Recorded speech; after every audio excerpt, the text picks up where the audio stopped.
The great hall of the Galactic Council was filled with worried voices. Captain Jack Sullivan sat in his small chair near the back of the room, watching as alien leaders argued about what to do. His uniform was simple blue fabric, nothing fancy. Like the shining robes and crystal armor worn by the other species around him, the hologram in the center of the room showed a beautiful woman with long silver hair and kind eyes. This was Queen Zephyra, ruler of the Astral Dominion and the most respected leader in known space. But now she was gone, taken by pirates called the Shadow Syndicate. "The situation is clear," said Commander Veltar, a tall being made of living crystal. His voice sounded like wind chimes in a storm. "Queen Zephyra has been captured and taken to the Void Nebula. No rescue is possible." Jack looked around the room at all the different alien faces. Some had 4 eyes, others had tentacles instead of arms. There were beings made of gas who spoke through machines and others who looked like walking trees. All of them were smarter than humans, or so they always said. All of them had better technology and longer lives. But right now, all of them looked scared. "The Void Nebula destroys all our best ships," explained General Thokvar, a large reptile-like creature with scales that changed color when he was upset. Right now they were flashing red and orange. "Our computers stop working, our weapons fail. Even our engines shut down in those storms." Lieutenant Amy Parker sat next to Jack. She was a small woman with brown hair pulled back in a tight bun, but her eyes were sharp and always watching. She whispered to Jack, "They're giving up before they even try." Jack nodded but said nothing. He had learned that in these meetings it was better to listen first and speak later. The aliens thought humans talked too much anyway. On the big screen, more pictures appeared. These showed the Shadow Syndicate's fortress, a huge structure built inside an asteroid deep in the nebula. It was covered with weapon platforms and surrounded by at least 100 pirate ships. Dark metal spikes stuck out from every surface, and red lights blinked like angry eyes. "The fortress is protected by the nebula itself," said Dr. Zinthara, a floating brain in a glass tank. Mechanical arms moved around her as she spoke. "The electromagnetic storms make it impossible to navigate. Ships that enter are never seen again.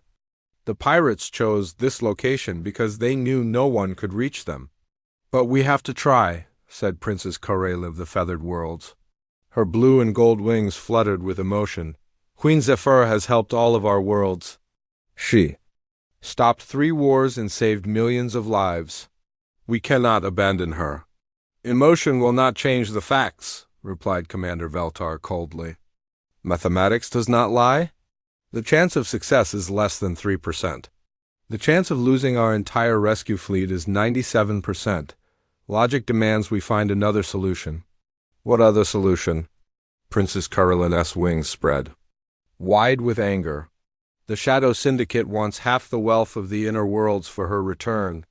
If we pay them, every pirate group in the galaxy will start taking our leaders hostage." "Then we negotiate smaller payments," suggested General Thokvar. "Or we offer them territory instead of money. There are many uninhabited systems we could give them." Jack felt his hands clench into fists. These aliens were talking about Queen Zephyra like she was a piece of property to be traded. He had met her once, 2 years ago, when she visited Earth. She had walked through the streets of New York without guards, talking to children and asking about their dreams. She was the only alien leader who had ever bothered to learn human names and remember them.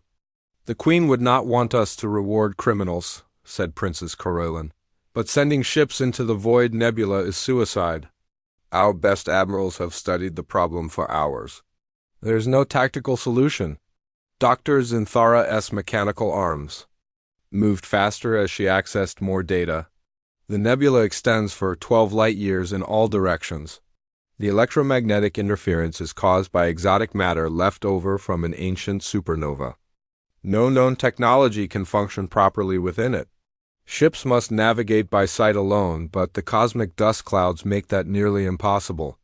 "The pirates have been using the nebula as their base for 50 years, added General Thokvar. "They know every safe path through the storms. They have backup systems we do not understand. Even if we could reach their fortress, They would have every advantage. Jack looked at Amy and she looked back at him. They both knew what the other was thinking. These aliens were probably right about the odds. The mission was almost impossible. Any sane person would look for another way, but Jack remembered something his grandfather had told him long ago. Sometimes, Jack, the old man had said, being smart means knowing when not to be smart. Sometimes you have to do the right thing, even when it's the wrong thing to do. The logical course is clear, Commander Veltar announced to the room. We must accept that Queen Zephyra is lost and focus on preventing future attacks. Perhaps we can hire better security for our remaining leaders. You're talking about giving up, said Amy Parker, standing up suddenly. Every alien in the room turned to look at her. You're all just going to let her die because the math says it's too hard. Lieutenant Parker, Jack said quietly, sit down, but Amy shook her head. No, sir. With respect, I won't sit down while we abandon someone who never abandoned anyone else. She looked around the room at all the alien faces. Queen Zephyra risked her life to save the colony ships during the Proxima crisis. She flew her own ship into the black hole's gravity well to rescue those children. Did she stop to calculate the odds first? The room was silent for a moment. Then Commander Veltar spoke, his crystal body ringing like a bell. That was different. She had advanced technology and extensive support. This situation offers no such advantages. Jack stood up slowly. Every eye in the room focused on him now. He was just a human from a species barely 50 years into space travel.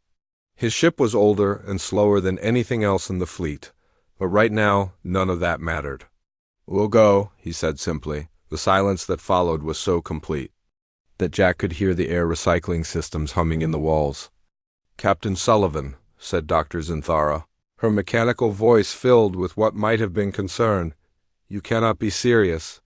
Your species has many admirable qualities, but this would be suicide. Maybe, Jack replied, but someone has to try. The council chamber erupted in noise. Aliens spoke in their own languages, creating a mix of sounds that hurt human ears. Some voices were high and musical, others were deep rumbles that vibrated through the floor. But Jack could tell they were all saying the same thing in different ways. The humans were crazy, Commander. Veltara's crystal body turned a deep red color. Captain Sullivan, your emotional response is understandable, but this is not the time for heroic gestures. You would be sending your people to certain death. The human fleet has only 12 ships, added General Thokvar, his scales now flashing bright yellow with worry. The Shadow Syndicate has over 100 vessels. Your weapons are outdated, your armor is thin, and your technology is primitive by galactic standards. Princess Karelin folded her wings close to her body. Captain, I admire your courage, but even Queen Zephyra would not want such sacrifice. Your species is still young. You have much to offer the galaxy in the years to come. Dr. Zinthara's mechanical arms moved in what looked like distress. Human psychology is fascinating, but your tendency to ignore mathematical probability is a serious flaw. This mission has no chance of success. Jack looked around the room at all the worried alien faces. They really did care about humans, he realized. They weren't trying to insult his species. They just couldn't understand why anyone would choose hope over logic. We appreciate your concern, Jack said calmly, but our minds are made up. We're going to get Queen Zephyra back. Amy Parker stepped closer to Jack's side. The human fleet will depart in 6 hours, she announced. We would welcome any support the Council can provide, but we'll go alone if necessary. Commander Veltar made a sound like breaking glass. This is madness. Your ships will be destroyed in the nebula before you even reach the fortress. Your families will never know what happened to you. Then they'll know we died trying to do the right thing, Jack replied. That's enough for us. The walk back to the shuttle bay was quiet. Jack and Amy moved through the station's corridors without speaking, both lost in their own thoughts. Other beings they passed stared at them with mixtures of respect and pity. Word was already spreading about the humans. Impossible mission. Their shuttle was small and simple compared to the sleek alien vessels around it. The metal was dented in places, and the engines made more noise than they should. But it had carried them safely across the galaxy for 3 years, and Jack trusted it more than any fancy alien ship. "You really think we can do this?" Amy asked as they flew toward the human fleet. Jack looked out the window at the 12 human ships floating in space. They were old and battle-worn, painted in the blue and white colors of Earth Defense Force. None of them were bigger than a city block, and most alien ships could have swallowed them whole. "I think we have to try," he said. "And sometimes trying is enough." The USS Liberty was Jack's home and his pride. She was 50 years old, built back when humans were just learning how to travel between stars. Her hull was thick steel instead of fancy energy fields. Her computers ran on circuits and wires instead of quantum crystals. But she had never let him down. The crew was waiting in the main meeting room when Jack and Amy arrived. There were 23 people total, men and women from all over Earth. Some had been with Jack for years, others were new transfers. But they all had the same look in their eyes, determination mixed with just a little bit of fear. "I'll keep this simple," Jack said. Standing at the front of the room, "Queen Zephyra has been captured by the Shadow Syndicate. The Galactic Council says rescuing her is impossible. We're going to do it anyway." Chief Engineer Ben Rodriguez raised his hand. He was a big man with dark hair and oil stains on his uniform. "Sir, I've been reading about this Void Nebula. The electromagnetic storms will shut down most of our systems. Our main computers won't work, our long-range sensors will be blind, and our weapons might not fire." "That's the good news," Jack said, with a small smile. "The aliens' fancy technology will fail completely. Our old-fashioned backup systems might actually work better." Navigator Kate Morrison leaned forward in her chair. She was young, maybe 25, with red hair and green eyes that missed nothing. "I've been studying the nebula's patterns, sir. The storms follow predictable cycles based on solar-wind interactions. If we time it right, we might find calm spaces between the worst interference. How will we navigate without computers?" asked Lieutenant Paul Garcia, the ship's tactical officer. Kate held up an old paper book. "The same way sailors used to navigate Earth's oceans. Star charts, compass readings, and dead reckoning. It's slow and dangerous, but it works." Dr. Lisa Chun, the fleet's medical officer and alien specialist, spoke up from the back of the room. "I've been thinking about why this mission seems impossible to other species. They've all evolved past the point where they take risks without clear logical advantage. But humans still remember what it's like to explore unknown territory." "What do you mean?" Amy asked. "Think about it," Lisa continued. "Every other species in the galaxy colonized space only after they had perfected their technology. They waited until space travel was safe and predictable. But humans went to the moon, with computers less powerful than our coffee makers. We built space stations before we even understood orbital mechanics properly." Ben Rodriguez nodded slowly. "So we're used to making things work even when they shouldn't work." "Exactly," Lisa said. "Other species see our willingness to take risks as a flaw, but it's actually our greatest strength. We don't wait for perfect conditions. We adapt and improvise." Jack looked around the room at his crew. These people had followed him through asteroid fields and alien wars. They had fixed impossible problems with spare parts and determination. If anyone could succeed at this mission, it was them. "The Council thinks we're being foolish," he said. "Maybe they're right. The odds are terrible, the risks are enormous, and we'll probably all die trying. But Queen Zephyra never gave up on anyone, and we're not going to give up on her." Amy Parker stood up.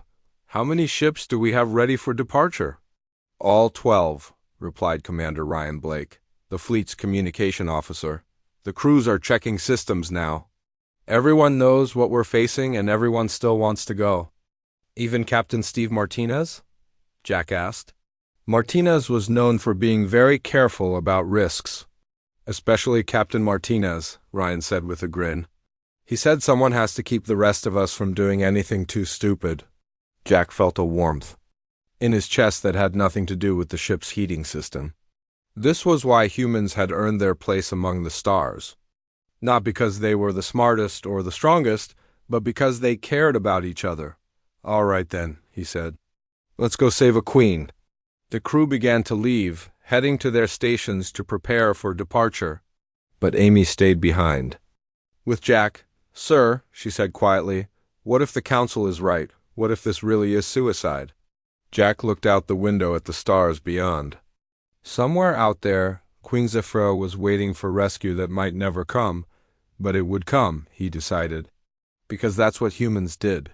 They kept fighting even when fighting was hopeless. "Then we'll die doing something that mattered," he said.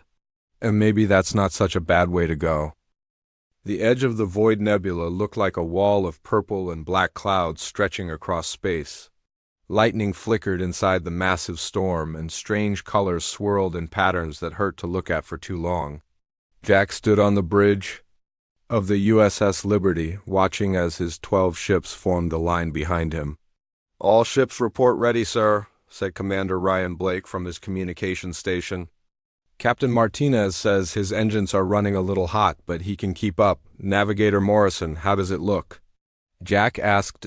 Kate Morrison stared at her charts and instruments, most of which were already showing error messages. "The electromagnetic interference is stronger than I expected, sir. Our main navigation computer just shut down completely." "Switch to backup systems," Jack ordered. "Already did, sir." The backup computer lasted about 30 seconds. Kate held up her paper star charts and a simple magnetic compass. "From here on, we navigate like our ancestors did on Earth's oceans." Amy Parker looked worried. "Can you really find the fortress using just those old tools?" Kate nodded, though her hands shook slightly as she plotted their course. "The nebula has patterns just like weather systems on Earth. I've memorized the storm cycles and the safe zones between them. It won't be easy, but it's possible." Jack took a deep breath. "All ships, this is Liberty. We're going in. Switch to manual controls and follow my lead. Stay close and watch for my signals." The moment they crossed into the nebula, everything changed. The main view screen flickered and went dark. Emergency lights came on as power fluctuated throughout the ship. In the distance, Jack could see other human ships struggling with the same problems. "Main engines are offline," reported Ben Rodriguez from the engine room. "Switching to backup. Thrusters, they're less powerful, but they should work." "Communication systems are down," Ryan Blake announced. "Long-range sensors are completely blind. Short-range sensors are showing ghost readings." Jack felt the ship shake as they hit the first electromagnetic storm. Purple lightning danced across the hull, and the lights dimmed even further. Through the small side windows he could see the nebula around them, swirling clouds of cosmic dust lit by strange energy discharges. "How far to the fortress?" he asked Kate. She checked her compass and made marks on her paper chart. "About 6 hours at our current speed, sir.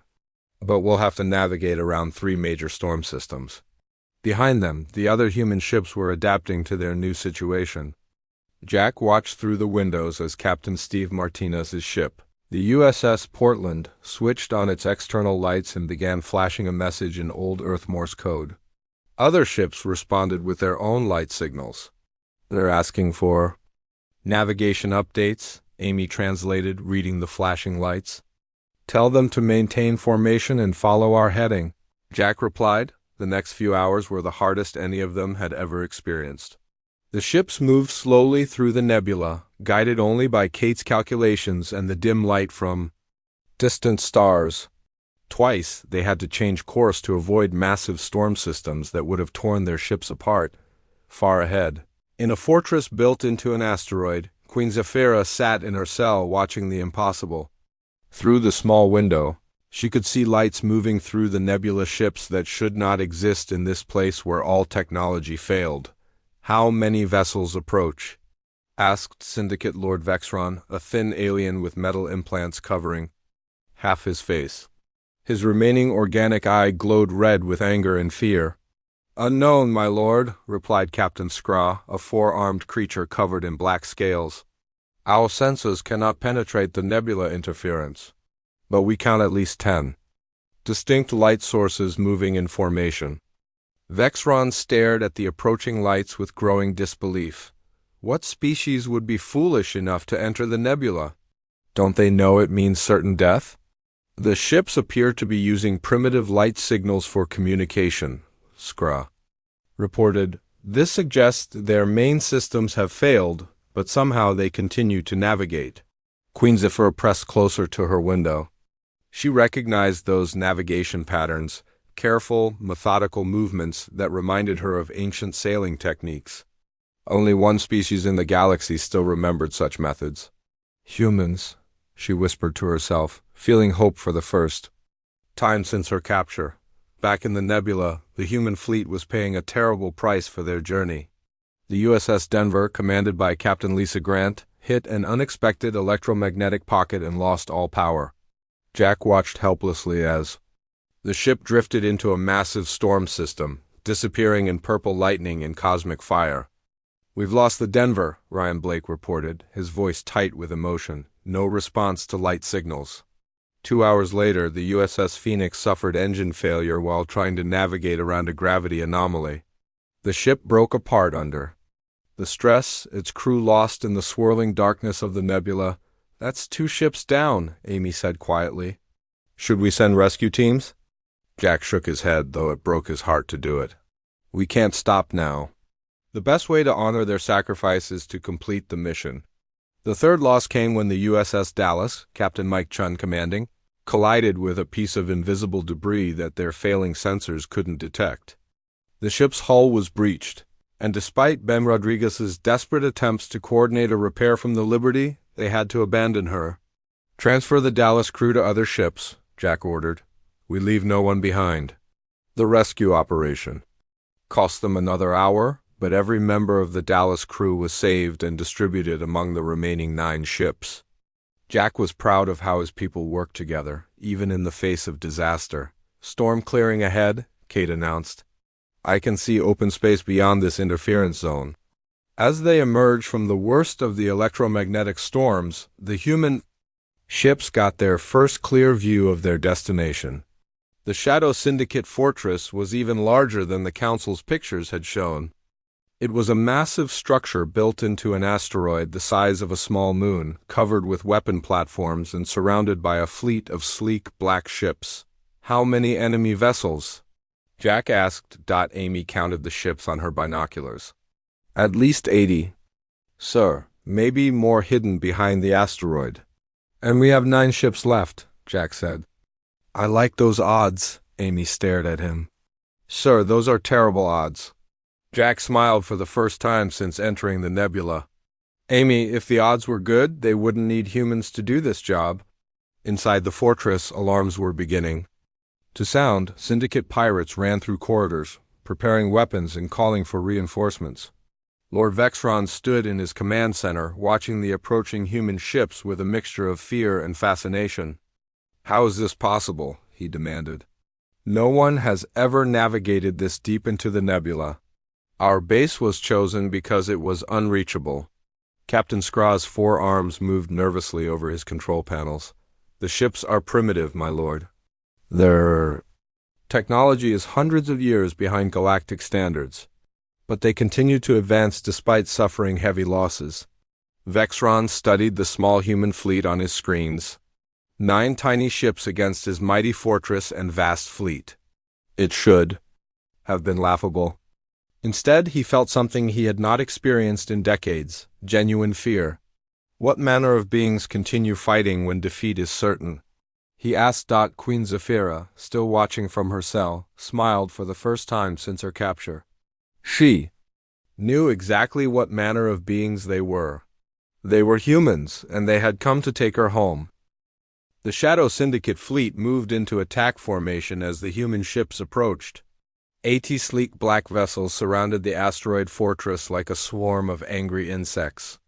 Their hulls gleamed with energy shields and advanced weapons that could punch through the armor of any known warship. Jack stood on the bridge of the USS Liberty, watching the enemy fleet through his binoculars. His 9 remaining ships looked tiny compared to the Syndicate armada. Most of his crew's faces showed fear but also determination. They had come too far to turn back now. Enemy ships are powering weapons, reported Amy Parker from her station. They're forming a defensive wall between us and the fortress. All ships, this is Liberty, Jack spoke into his communication device, knowing his message would be sent by light signals since their radios still didn't work. Execute attack pattern Delta. Remember, they expect us to fight like everyone else. Let's show them how humans do things. What happened next shocked everyone watching, including the pirates. Instead of forming neat battle lines like proper military fleets, the human ships scattered in all directions. Some dove toward the asteroid's surface, others climbed high above the enemy formation. 2 ships actually flew straight at the fortress with no apparent plan. Captain Steve Martinez, commanding the USS Portland, led his ship in a spinning dive that made his crew sick but confused the enemy targeting computers. The Syndicate ships tried to track his movements, but their advanced systems couldn't predict such chaotic flight patterns. What are they doing? Lord Vexron demanded from his command center. This isn't proper space combat. They're flying like wild animals. Captain Scraw checked his instruments with growing confusion. Our targeting systems are having difficulty, my lord. The human ships move without logical patterns. Our computers cannot calculate their next positions. Commander Paul Garcia, piloting the USS Chicago, used the nebula's electromagnetic interference to his advantage. He shut down all his ship's power except engines and life support, making his vessel nearly invisible to enemy sensors. Then he flew through a debris field, using the metal chunks as cover while he got close to the enemy fleet. The first Syndicate ship to be destroyed was caught completely off guard. Garcia's ship emerged from behind a large asteroid chunk and fired all weapons at point-blank range. The pirate vessel's shields failed instantly, and the ship exploded in a ball of fire. Impossible, breathed Captain Scraw. No one attacks from that close, it's suicide. But humans, it seemed, had a different definition of suicide. Captain Susan Hayes in the USS Boston used her ship's thick armor to ram straight through an enemy formation, her guns firing in all directions.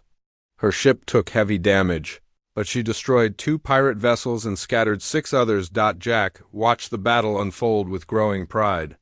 His people were fighting with the same spirit their ancestors had shown in Earth's ancient wars. They weren't following any textbook tactics, but they were winning. Prepare boarding teams, he ordered Amy. We need to get inside that fortress. Sir, boarding actions are considered impossible in modern space combat, Amy replied. No one does ship-to-ship boarding anymore? Exactly, Jack said with a grim smile. That's why it'll work. The human boarding plan was as crazy as their battle tactics. Instead of using sophisticated docking tubes or teleporter systems like other species, they used old-fashioned escape pods and EVA suits. Lieutenant Colonel Amy Parker led the first wave, strapping herself into a modified escape pod aimed directly at the fortress's docking bay. This is insane, she muttered as the pod launched. But insane was becoming the human way of doing things. The Syndicate defenders were completely unprepared for such primitive tactics. Their security systems were designed to stop sophisticated infiltration attempts, not simple pods crashing through their outer doors. Amy's pod smashed through the docking bay's weak atmospheric barrier. As she rolled out firing her weapon before the surprised pirates could react, more pods followed, carrying human soldiers who fought with an intensity that terrified their enemies. The pirates were used to fighting civilized species who followed proper rules of engagement. Humans, it turned out, didn't believe in proper rules when their friends were endangered. Dr. Lisa Shun arrived with the second wave, carrying medical supplies and scanning equipment. While the soldiers fought their way deeper into the fortress, she began searching for prisoners. The Syndicate had been capturing people for years, and Lisa was determined to save them all. Multiple life signs in the lower levels, she reported through her radio.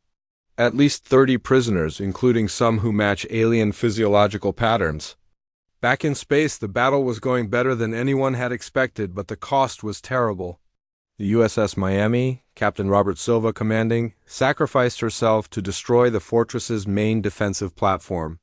Captain Silva and his crew of 12 died when their ship exploded. But their sacrifice opened a path for the other human vessels. The USS Seattle, under Captain Diana Foster, lost her entire starboard weapon array to enemy fire, but kept fighting with just her port guns. When those failed too, she used her ship as a battering ram against a Syndicate cruiser, destroying both vessels in the collision. Inside the fortress, Ben Rodriguez volunteered for the most dangerous job of all. The power core that protected. The entire base was heavily guarded and surrounded by radiation that would kill anyone who approached it. But someone had to shut it down or the rescue mission would fail. "I can do it," Ben told Jack over the radio. "The radiation will take about 10 minutes to kill me. I only need 5 minutes to overload the core." Jack felt tears in his eyes. "Ben, there has to be another way." "No, sir, there isn't." "And someone has to do it? Might as well be me. I never was much good at anything except fixing engines anyway." Ben Rodriguez walked into that radiation chamber knowing he would never walk out. But he did his job with the same quiet dedication he had shown for 15 years of service. The fortress's power core began overloading exactly as he had planned. Amy Parker's boarding team found Queen Zephyra's cell just as the fortress began shaking from power failures.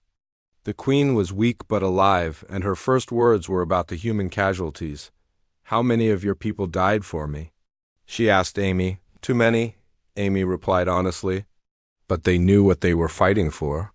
As the fortress's defenses failed, and the remaining Syndicate ships fled into the nebula, Jack counted the cost of their victory.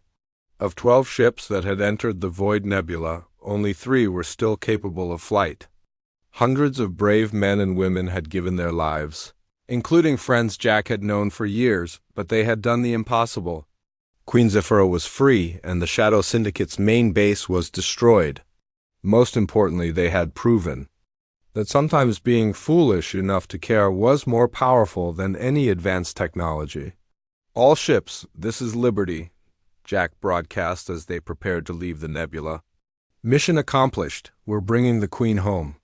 In the distance, the fortress continued to burn, a monument to human determination and the price of doing what was right. The journey back through the Void Nebula was slower and sadder than the trip in. Only 3 human ships remained capable of flight: the USS Liberty, the USS Portland, and the USS Boston. The Boston was barely holding together, with Captain Susan Hayes nursing her damaged engines through each kilometer of the dangerous passage.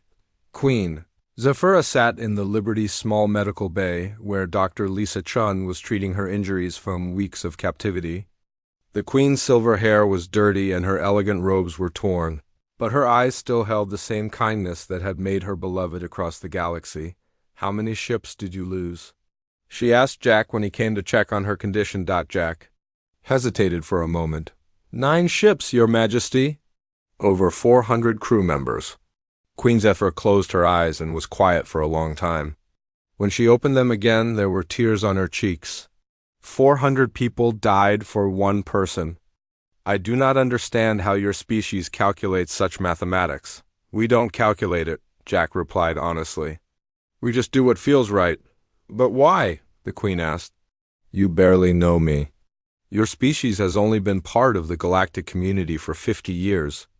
I am not your leader or your friend. Why would you risk so much?"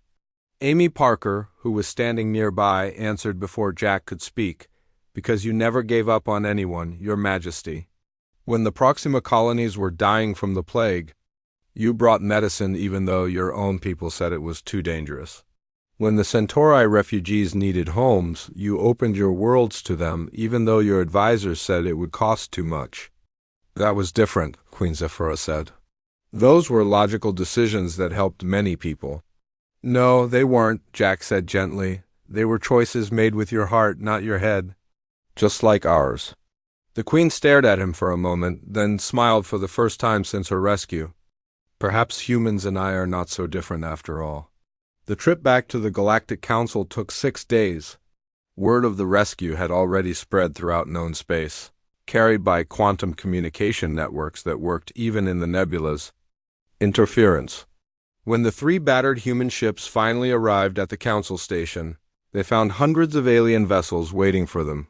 Ships from every member species had come to witness the return of Queen Zephyra and the humans who had saved her. The space around the station was filled with vessels of all shapes and sizes, crystal ships that looked like floating cathedrals, organic vessels grown rather than built, and mechanical constructs that hummed with impossible energies.